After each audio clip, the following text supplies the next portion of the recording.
Capharnaüm, Jésus et ses disciples allèrent avec Jacques et Jean dans la maison de Simon et d'André. Quand la belle-mère de Simon était connue, elle avait de la fièvre. Aussitôt, on parla à Jésus de la malade. Jésus s'approcha,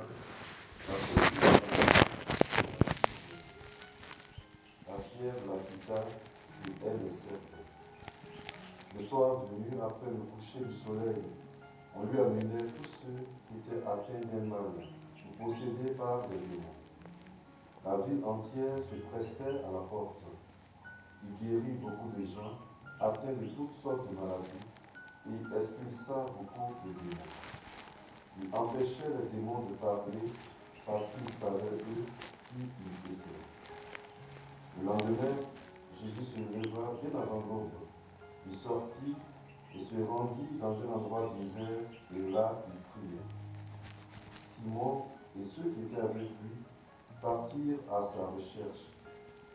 Ils le trouvent et lui disent: tout le monde te cherche. Jésus leur dit: allons ailleurs, dans le village voisin, afin que là aussi je proclame l'évangile, car c'est pour cela que je suis sorti. Il parcourut toute la Galilée, proclamant l'évangile dans les synagogues et expulsant les démons.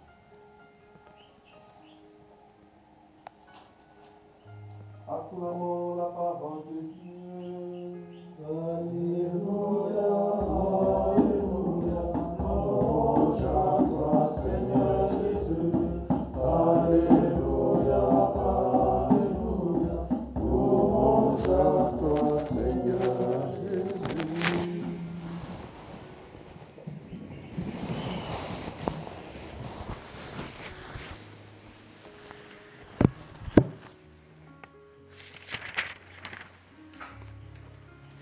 Le livre, ou bien les livres de Samuel, parce qu'il y en a un et deux, il y en a deux, c'est un très beau, en fait c'est l'un des beaux livres de la Bible et du Premier Testament en particulier, surtout l'histoire de Samuel qui est vraiment une histoire alléchante lorsqu'on sait d'où il vient, comment en fait c'est le fils du miracle, si on peut dire. Sa maman, nous l'avons entendu hier, quand l'enfant est né, il a reçu le nom de Samuel qui signifie Dieu exauce.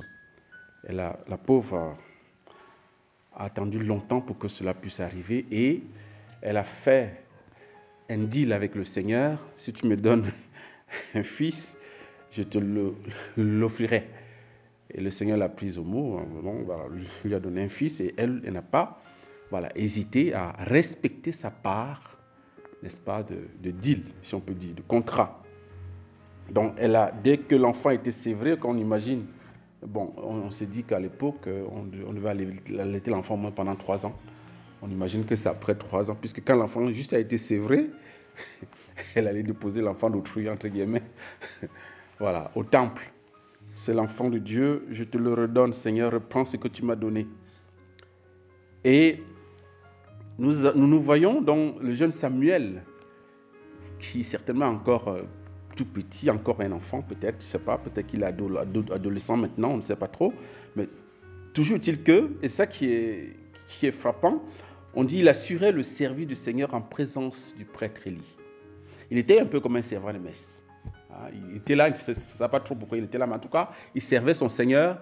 Et ce qui est curieux, c'est qu'il servait le Seigneur, il ne savait pas très bien qui était le Seigneur. Puisque la suite va nous le montrer, la parole du Seigneur était rare en ce jour-là et la vision peu répandue. Et on va dire plus tard qu'il ne connaissait pas encore la voix du Seigneur. Samuel ne connaissait pas encore le Seigneur et la parole du Seigneur ne lui avait pas encore été révélée. Donc, Samuel était un pratiquant de la foi, un peu comme nous tous. On est né un peu, n'est-ce pas, dans une famille chrétienne. Tout le monde va à la messe, nous aussi on va à la messe. puis on nous inscrit. Enfin, la maman nous dit, bon, ou bien on est intéressé par les servants de messe, on dit, maman veut aussi faire partie de ceux qui sont à l'hôtel là-bas. Nous aussi, on nous inscrit, puis on est là, on sert la messe, sans trop savoir qui est le Seigneur. Mais arrive un jour où le Seigneur va se manifester à nous. Et je l'espère qu'il l'a fait déjà, pour nous tous qui sommes ici. Parce que sinon, ce serait compliqué quand même, que nous ayons tout quitté pour venir suivre le Seigneur, alors qu'on ne l'a pas véritablement rencontré. Donc,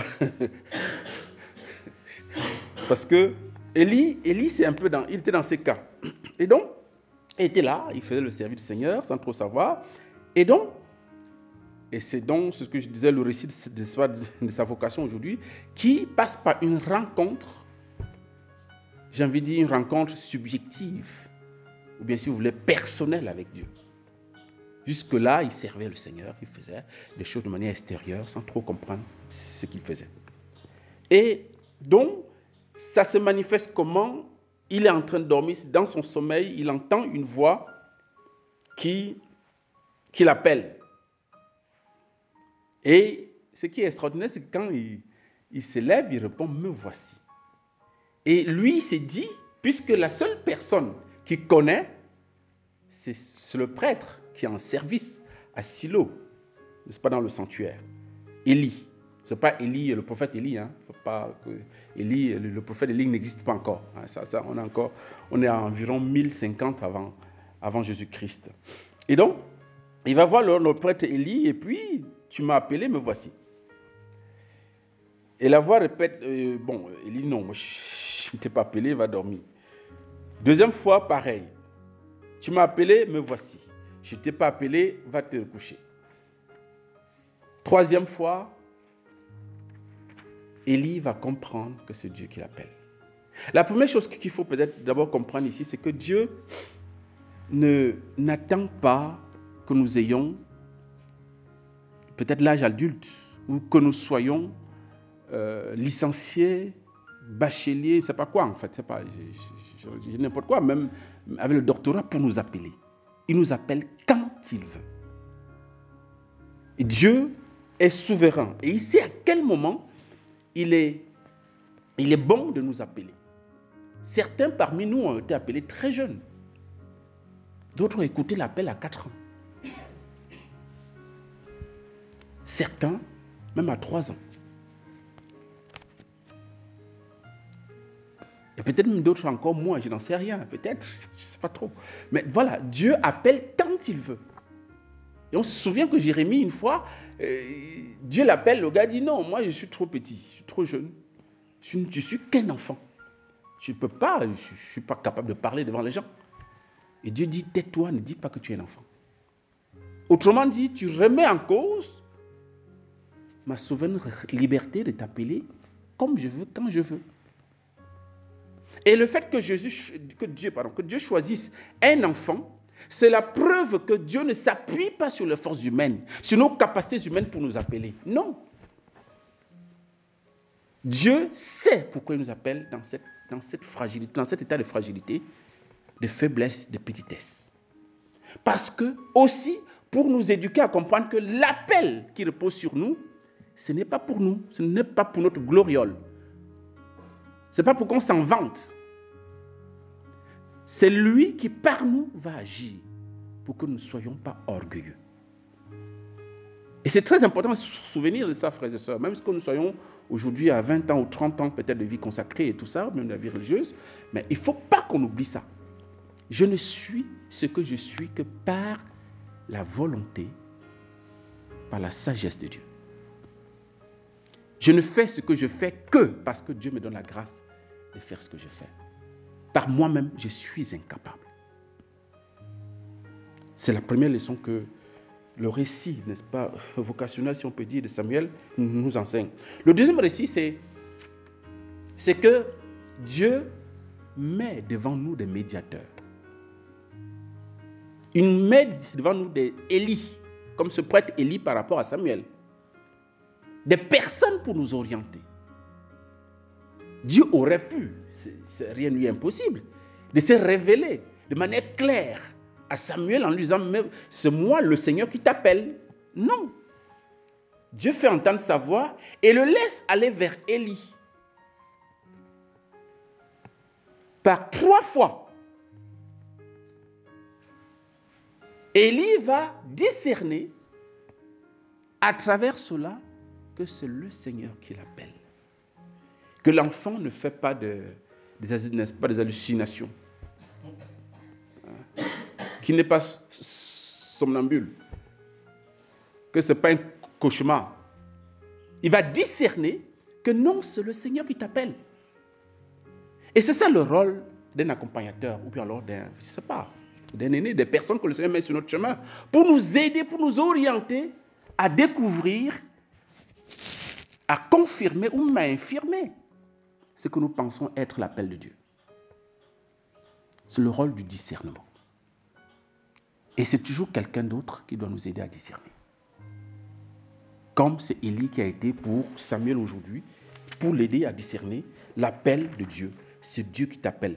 La prochaine fois, quand il va t'appeler, dis, parle, ton serviteur écoute.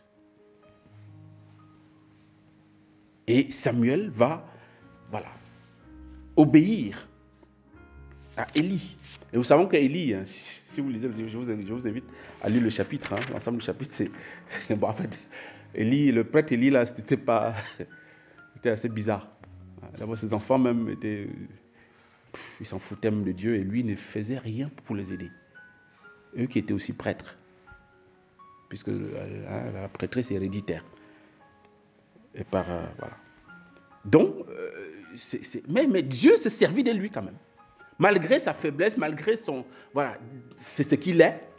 Et quand on suit le texte en entier, puisqu'on a fait une sélection, de versets 11 à 19, la parole que Dieu adresse à Élie, à Samuel, c'est contre le prêtre Élie. C'est pour dire que non, moi je veux finir avec lui. Lui, il a été, il n'a pas été un bon serviteur et tout et tout.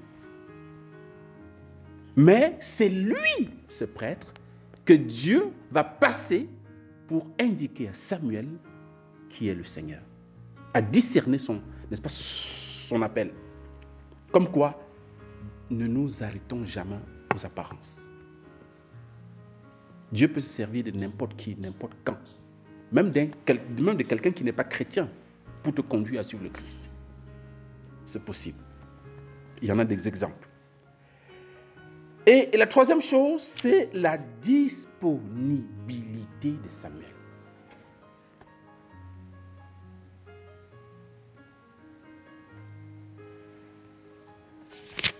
Parle, ton serviteur écoute. Et lorsqu'on est disponible au Seigneur, lorsqu'on se laisse conduire par Dieu, lorsqu'on apprend à écouter, ce n'est pas savoir, alors, frères et sœurs, on porte du fruit, nécessairement. Disponibilité de temps, disponibilité, n'est-ce pas, d'écoute, disponibilité de tout son corps, de tout son être, de toute sa vie. Il y a une disponibilité 100% à avoir dans notre vie avec le Seigneur. Ce n'est pas seulement réservé aux consacrés, à tout le monde, à tout chrétien. Nous devons être disponibles parce que les appels du Seigneur sont même quotidiens. À quoi le Seigneur m'appelle aujourd'hui? À vivre. Est-ce que je suis disponible de permettre à l'Esprit Saint de me conduire là où il veut, vers ce qu'il veut, pour faire ce qu'il veut? Samuel va bénéficier de cette fidélité du Seigneur, n'est-ce pas, dans sa vie, de manière à ce que toutes ces paroles auront des effets. C'est ce qu'il dit, c'est ce que, n'est-ce pas, la lecture nous dit. Samuel grandit, le Seigneur était avec lui et il ne laissa aucune de ses paroles sans effet. On peut dire, mais on dirait que Dieu obéit plutôt aux paroles de Samuel. Non. Quand vous lisez la suite, vous allez vous rendre compte qu'il était comme Moïse, c'est-à-dire il écoutait les paroles du Seigneur, il les transmettait au peuple fidèlement. Samuel est le dernier juge. Avant que, n'est-ce pas, le royaume, avant que, n'est-ce pas, Israël ne passe sous le régime du royaume. C'est le dernier juge. Et il a assumé toutes les fonctions. Il a assumé les fonctions de politique en Israël, comme juge, évidemment. Il a assumé les fonctions même de prêtre, puisqu'il a offert des sacrifices au Seigneur. Il a oint le premier roi d'Israël, et même le deuxième roi, Saül et David. Samuel a été prophète. Donc il a assumé toutes les charges, si on peut dire. Et il était fidèle au Seigneur. Et c'est pourquoi ses paroles s'accomplissaient toujours. Pourquoi? Parce qu'il était disponible au Seigneur. Le Seigneur était avec lui. La preuve, c'est qu'il dormait même au sanctuaire. C'est-à-dire, le sanctuaire, c'est-à-dire qu'à côté du Saint des Saints, il dormait avec le Seigneur, si on peut dire. Il vivait avec le Seigneur. Et donc, sa mission était forcément féconde à cause de cette intimité avec le Seigneur. Frères et sœurs, c'est le secret de la réussite. La disponibilité au Seigneur 24 heures sur 24. Et c'est ce que le Christ, n'est-ce pas, va vivre, n'est-ce pas, dans l'évangile que nous avons lu. Parce que l'évangile nous raconte une journée, ou bien alors 24 heures avec Jésus-Christ. Jésus-Christ, le matin, va à la synagogue. Nous avons entendu hier. Il a chassé un démon, après avoir enseigné et tout ça. Il revient à la maison chez Simon et sa belle-mère est souffrante. Parce que Jésus, quand il revient avec ses amis de la synagogue, certainement ils ont faim. Bon, qui doit préparer, c'est compliqué. Il sait qu'il doit préparer peut-être des malades. Donc Jésus la prend par la main et la fièvre, n'est-ce pas, quitte cette femme-là et elle servait et elle les servait. Autrement dit, elle a fait le nécessaire pour que, voilà, l'homme de Dieu, le Fils de l'homme, ainsi que ses amis puissent manger. Et le soir, on lui amène des grabataires, des malades de toutes sortes, les gens qui ont des démons et tout ça. Il fait un travail, il fait un ministère de guérison et d'exorcisme. Et au petit matin, le lendemain, Jésus se leva bien avant l'aube. Il sortit et s'est rendu dans un endroit désert et là, il priait. Voilà le secret. Être avec le Seigneur. Voilà le secret de la fécondité du ministère de Jésus. Parce qu'il prenait le temps avec son Père. Il prend le temps dans le Seigneur. Avec le Seigneur. Disponibilité dans la prière. Disponibilité avec le Seigneur. Être à l'écoute, n'est-ce pas, du Seigneur pour permettre que sa volonté ou alors que la mission qu'il nous a donnée puisse porter son fruit et avec surabondance. Jésus était, voilà son secret. Et quand il va finir la prière, puisque quand ses disciples vont le chercher, il va dire, allons ailleurs pour que je puisse proclamer l'évangile, car c'est pour cela que je suis sorti.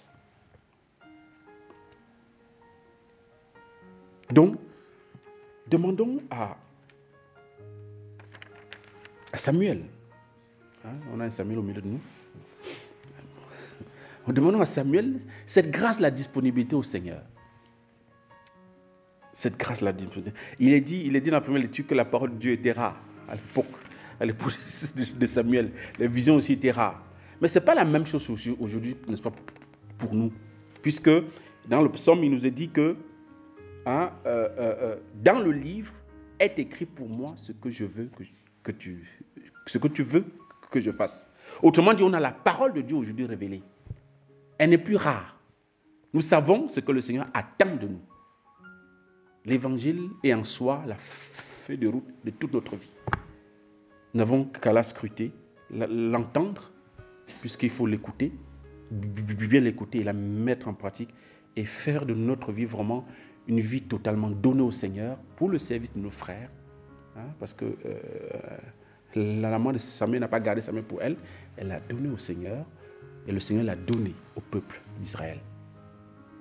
Que nous aussi nous soyons donnés, que nous soyons disponibles, que nous puissions écouter aujourd'hui ce que le Seigneur attend de nous comme appel et que nous puissions rentrer dans ce projet, même si ce n'est pas ce que nous avons imaginé, programmé, que le Seigneur nous bouscule et qu'il nous rende disponibles. Je finis en disant que Samuel a été classé au même rang quelque part comme Moïse et Aaron. Dans le psaume 98, plutôt le verset 6, hein, on dit Moïse et Aaron et Samuel, et on précise le Samuel, le suppliant. Il a le nom de suppliant. On dit les trois suppliaient le Seigneur les exauçait. Mais le nom de suppliant, c'est-à-dire que le priant, l'intercesseur, est donné plutôt à Samuel. Moïse et Aaron et Samuel, le suppliant. Voilà quelqu'un qui était tout donné, qui suppliait pour les autres, qui intercédait pour les autres, qui était toujours donné aux autres, parce qu'il répondait à son appel. Et encore, Jérémie va dans Jérémie 15, le verset 1, va dire que, parce que quand Jérémie va supplier, va prier le bon Dieu pour avoir pitié d'Israël qui est infidèle chaque jour, Dieu va dire à Jérémie, même si Moïse et Samuel me supplient, je n'écouterai pas. C'est fort, hein? La place que Samuel a sur le cœur de Dieu. Même si Moïse et Samuel me suppliaient, je ne les écouterai pas par rapport à ce peuple. C'est pour dire que c'était un grand homme, tout simplement parce qu'il était disponible à la volonté de Dieu. Demandons-lui cette grâce au cours de cette Eucharistie. Amen.